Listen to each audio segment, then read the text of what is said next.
गांव का नाम था सरसपुर।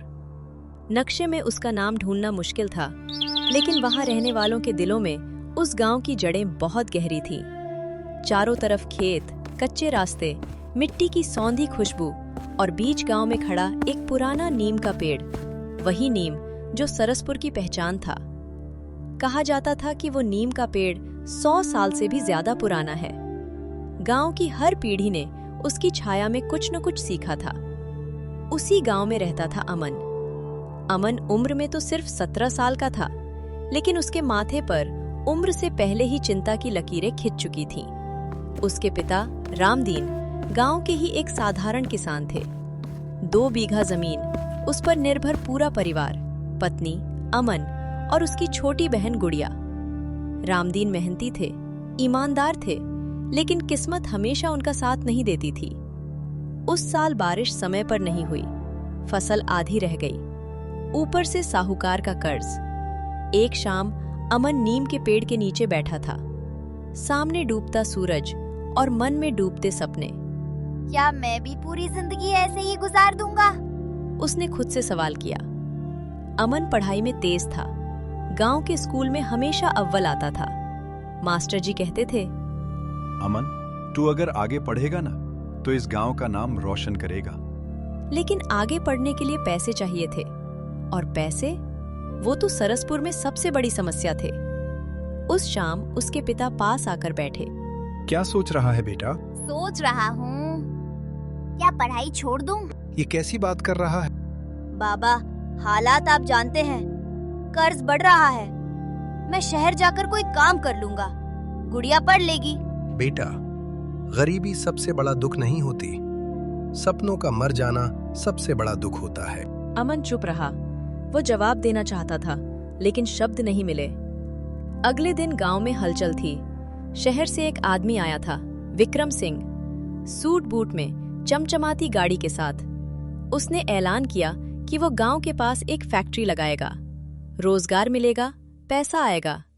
गांव के लोग खुश थे, लेकिन विक्रम सिंह की नजर किसी और चीज पर थी, नीम का पेड़। ये पेड़ काटना पड़ेगा सरपंच जी, फैक्ट्री की दीवार वहीं आएगी।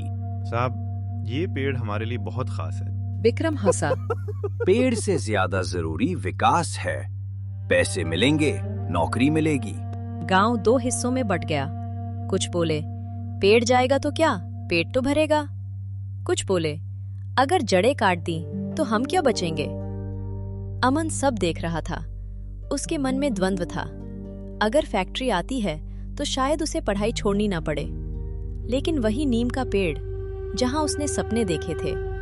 उसी रात अमन को नीम के नीचे बैठा देख मास्टर जी आ गए। तू जानता है अमन, ये पेड़ सिर्फ लकड़ी नहीं है, ये याद है, ये सीख है। पर मास्टर जी, भूखे पेट आदर्श नहीं निभाए जा सकते। सच है, लेकिन अगर आदर्श ही बिक जाए तो पेट भरकर भी आदमी खाली रह जाता है। अमन खामोश हो गया। अगले दिन विक्रम सिंह ने अमन को बुलाया। सुना है तू होशियार है, मेरे साथ रह, फैक्ट्री में काम मिलेगा, अच्छा पैसा, और हाँ, अगर गांव वालों को पेड़ काटने के लिए समझा दे तो बोनस भी। अमन के हाथ कांप गए। ये पहली बार था जब उसके सामने आसान रास्ता था। पैसा, नौकरी, परिवार की चिंता खत्म, बस एक समझौता। उस रात अमन सो नहीं पाया। उसे पिता की बात याद आई, सपनों का मर जाना। नीम के पत्ते हवा में सरसराए, जैसे उससे कुछ कह रहे हों। सुबह अमन नीम के पेड़ के पास गया। अगर तुम ना होते तो शायद मैं भी कुछ ना होता। उसी पल उसने फैसला कर लिया। अमन उसी पेड़ के नीचे खड़ा था। रात भर जागने के बाद भी उसके चेहरे पर थकान नहीं, बल्कि एक ठहराव था, जैसे मन ने कोई भारी बोझ उतार दिया हो। वो सीधा घर गया। रामदीन आंगन में बैठे थे। गुड़िया किताब लिए पास ही बैठी थी। बाबा, मैं फैक्ट्री में काम नहीं करूंगा। मतलब मैं पेड़ कटवाने में किसी की मदद नहीं करूंगा, चाहे नौकरी मिले या ना मिले। आंगन में कुछ पल की चुप्पी छा गई। रामदीन ने कुछ नहीं कहा, बस उठकर अमन के सिर पर हाथ रख दिया। वो स्पर्श बहुत कुछ कह गया। उधर गांव में पंचायत बैठी। विक्रम सिंह सामने कुर्सी डालकर बैठा था। उसके चेहरे पर आत्मविश्वास था। मैं गांव का भला चाहता हूँ, लेकिन विकास के लिए कुछ कुर्बानियां देनी पड़ती हैं। भीड़ में फुसफुसाहट हुई। तभी अमन आगे आया। साहब, क्या हर विकास वही होता है जिसमें हमें अपनी पहचान खोनी पड़े? सबकी निगाहें अमन पर टिक गईं। विक्रम सिंह ने भौहें चढ़ाईं। तुम कौन हो? एक किसान का बेटा जिसने इसी पेड़ के नीचे पढ़ना सीखा, सोचना सीखा। अगर फैक्ट्री लगानी ही है तो जमीन और भी है, ये पेड़ क्यों? भीड़ में हलचल बढ़ गई। सरपंच ने पहली बार खुलकर कहा, साहब, लड़का गलत नहीं कह रहा। विक्रम सिंह की आवाज सख्त हो गई। तो समझ लीजिए फैक्ट्री नहीं लगेगी। ये सुनते ही कुछ लोग भड़क उठे। हमारे बच्चों का क्या? रोजगार कहाँ से आएगा? अमन का दिल बैठने लगा। क्या उसके फैसले से गांव का नुकसान हो जाएगा? उस शाम गांव 2 हिस्सों में साफ बंट चुका था। कुछ लोग अमन को दोष दे रहे थे। पढ़ लिख कर ज्यादा अकल आ गई है। हम पेट से सोचते हैं, ये किताब से। अमन चुपचाप सब सुनता रहा। रात को गुड़िया ने पूछा, भैया, क्या आपने गलत किया? पता नहीं, लेकिन अगर सही करने से डर लगने लगे तो शायद वही सबसे गलत होता है। अगले दिन अचानक एक खबर आई। जिला कार्यालय से नोटिस आया था। नीम का पेड़ संरक्षित विरासत घोषित किया गया था। मास्टर जी दौड़ते हुए अमन के घर आए। बेटा, ये सब तेरे आवेदन की वजह से हुआ है।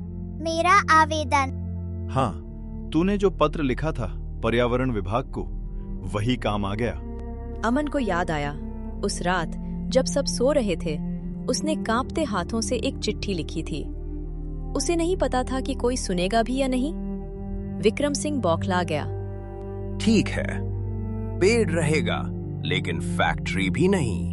वह गाड़ी में बैठकर चला गया। गांव फिर सन्न रह गया। अब न पेड़ कटा न फैक्ट्री आई। कुछ दिन बीते। कर्ज वैसे का वैसा था। हालात बदले नहीं थे। एक दिन रामदीन बीमार पड़ गए। डॉक्टर ने शहर ले जाने को कहा। पैसे नहीं थे। अमन पहली बार अपने फैसले पर रोया। अगर मैंने नौकरी स्वीकार कर ली होती। उसके मन में आया। नीम के नीचे बैठकर उसने सिर झुका लिया। उसी समय मास्टर जी आए। बेटा, सही फैसले अक्सर तुरंत इनाम नहीं देते, लेकिन वे रास्ते जरूर खोलते हैं। रामदीन की तबीयत दिन ब दिन बिगड़ती जा रही थी। गांव के वैद्य ने हाथ खड़े कर दिए थे। इन्हें शहर ले जाना होगा, उसने साफ कहा। अमन के सामने फिर वही सवाल खड़ा था, पैसे कहाँ से आए? उसने माँ की ओर देखा। माँ चुपचाप आंचल से आंखें पोंछ रही थी। गुड़िया एक कोने में सहमी बैठी थी। अमन को लगा जैसे उसका सीना फट जाएगा। उसी शाम वह नीम के पेड़ के नीचे बैठा था। हवा में हल्की ठंडक थी। पत्तों की सरसराहट अब उसे सवाल नहीं, सहारा लग रही थी। तभी एक अनजानी आवाज आई। क्या यही वो लड़का है? अमन ने चौंक कर देखा। सामने एक अधेड़ उम्र का व्यक्ति खड़ा था। साधारण कपड़े, आंखों में गहराई। साथ में 2 लोग और थे। हाँ, यही है अमन। मेरा नाम डॉक्टर शैलेश वर्मा है। मैं एक सामाजिक संस्था से जुड़ा हूँ। तुमने जो पत्र लिखा था वो सिर्फ सरकारी दफ्तर तक नहीं पहुंचा, हम तक भी पहुंचा। तुम्हें पता है, आजकल लोग बोलते बहुत हैं, लिखते बहुत हैं, लेकिन जब खुद के फायदे छोड़ने की बात आती है तो पीछे हट जाते हैं। हमारी संस्था उन बच्चों की मदद करती है जो सही के लिए खड़े होते हैं, भले ही उनके पास साधन न हो। हम तुम्हारे पिता के इलाज का पूरा खर्च उठाएंगे। अमन कुछ बोल नहीं पाया। उसकी आंखों से आंसू बह निकले। अगले ही दिन रामदीन को शहर के अस्पताल में भर्ती कराया गया। इलाज शुरू हुआ। पहली बार अमन ने राहत की सांस ली। माँ ने उसके माथे पर हाथ रखकर कहा, बेटा, तूने जो किया शायद उसी ने भगवान को हमारी ओर देखने पर मजबूर कर दिया। कुछ हफ्तों बाद रामदीन की तबीयत में सुधार होने लगा। डॉक्टरों ने कहा, अगर समय पर लाया न जाता तो मुश्किल हो जाती। एक दिन डॉक्टर वर्मा फिर आए। अमन, हम चाहते हैं कि तुम आगे पढ़ो, पर्यावरण अध्ययन में। मैं? हाँ, क्योंकि जो जमीन से जुड़ा होता है वही उसे बचाने की कीमत समझता है। उन्होंने एक फॉर्म अमन के हाथ में रखा। छात्रवृत्ति का आवेदन। गांव वालों का नजरिया भी बदलने लगा था। जो लोग कल तक ताने मारते थे, आज कहते थे, लड़के में बात तो है, सरपंच ने घोषणा की। नीम के पेड़ के पास पुस्तकालय और बैठक स्थल बनाया जाएगा। अमन की आंखों में नए सपने तैरने लगे। एक शाम गुड़िया ने पूछा, भैया अब आपको डर नहीं लगता?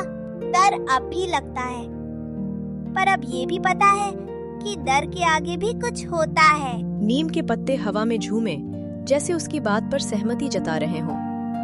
अमन के शहर जाने की खबर पूरे सरसपुर में फैल चुकी थी। लोग हैरान थे। वही लड़का जिसके पास कभी बस हिम्मत थी, अब पढ़ाई के लिए बाहर जा रहा था। नीम के पेड़ के नीचे गांव वालों ने उसे विदा करने के लिए छोटी सी सभा रखी। मास्टर जी बोले, आज अमन जा रहा है, लेकिन इसकी सोच यहीं रहेगी। अमन ने सबको प्रणाम किया। मैं कहीं नहीं जा रहा, बस सीखने जा रहा हूँ, ताकि वापस कुछ लौटा सकूं। शहर अमन के लिए बिल्कुल नया था। ऊंची इमारतें, भागती जिंदगी और हर चेहरे पर जल्दी। कॉलेज में अधिकतर छात्र अमीर घरों से थे। अमन के साधारण कपड़े, देहाती लहजे पर कुछ लोग हंसते भी थे। पहले दिन ही किसी ने कहा। अमन ने जवाब नहीं दिया। पढ़ाई आसान नहीं थी। अंग्रेजी में किताबें, नए विषय, नई सोच। कई रातें उसने हॉस्टल की छत पर जागकर बिताईं। कभी कभी मन डगमगाता, क्या मैं सच में यहाँ टिक पाऊंगा? फिर उसे पिता की कमजोर लेकिन गर्व से भरी आवाज याद आती। एक दिन कॉलेज में पर्यावरण संरक्षण पर बहस रखी गई। अमन ने पहली बार हाथ उठाया। लड़खड़ाती आवाज में उसने कहा, विकास तब तक अधूरा है जब तक वो जड़ों को ना बचाए। कक्षा में सन्नाटा छा गया। फिर तालियां बजीं। प्रोफेसर ने बाद में कहा, तुम किताब से नहीं, जिंदगी से पढ़कर आए हो। धीरे धीरे अमन की पहचान बनने लगी। वो सिर्फ छात्र नहीं रहा, वो अनुभव बन गया। उसने एक छोटा सा ग्रुप बनाया, जड़ें। इस ग्रुप का उद्देश्य था गांव में जागरूकता, पेड़ों का संरक्षण और स्थानीय लोगों की भागीदारी। छुट्टियों में अमन सरसपुर लौटा। नीम का पेड़ वैसे ही खड़ा था, पर उसके नीचे अब बच्चे किताबें पढ़ते थे, बुजुर्ग बैठकर चर्चा करते थे। अमन की आंखें भर आईं। सरपंच ने कहा, तेरे जाने के बाद हमें समझ आया कि रोजगार सिर्फ फैक्ट्री से नहीं, सोच से भी पैदा होता है। अमन ने गांव में तालाब सुधार और वृक्षारोपण योजना शुरू की। छोटे छोटे काम थे, लेकिन लोगों का आत्मविश्वास बढ़ रहा था। एक दिन खबर आई, विक्रम सिंह की फैक्ट्री पास के दूसरे गांव में लगी थी। कुछ सालों में वहां जमीन खराब हो गई और मजदूर बेरोजगार हो गए। सरसपुर के लोग चुपचाप सब समझ गए। अमन नीम के नीचे बैठा था। मास्टर जी ने कहा, देखा बेटा, एक आवाज अगर सच्ची हो तो वो अकेली नहीं रहती। क्योंकि वो आवाज दूसरों को भी अपनी आवाज खोजने में मदद करती है। कई साल बीत गए। सरसपुर अब पहले जैसा नहीं रहा था, और फिर भी वही था।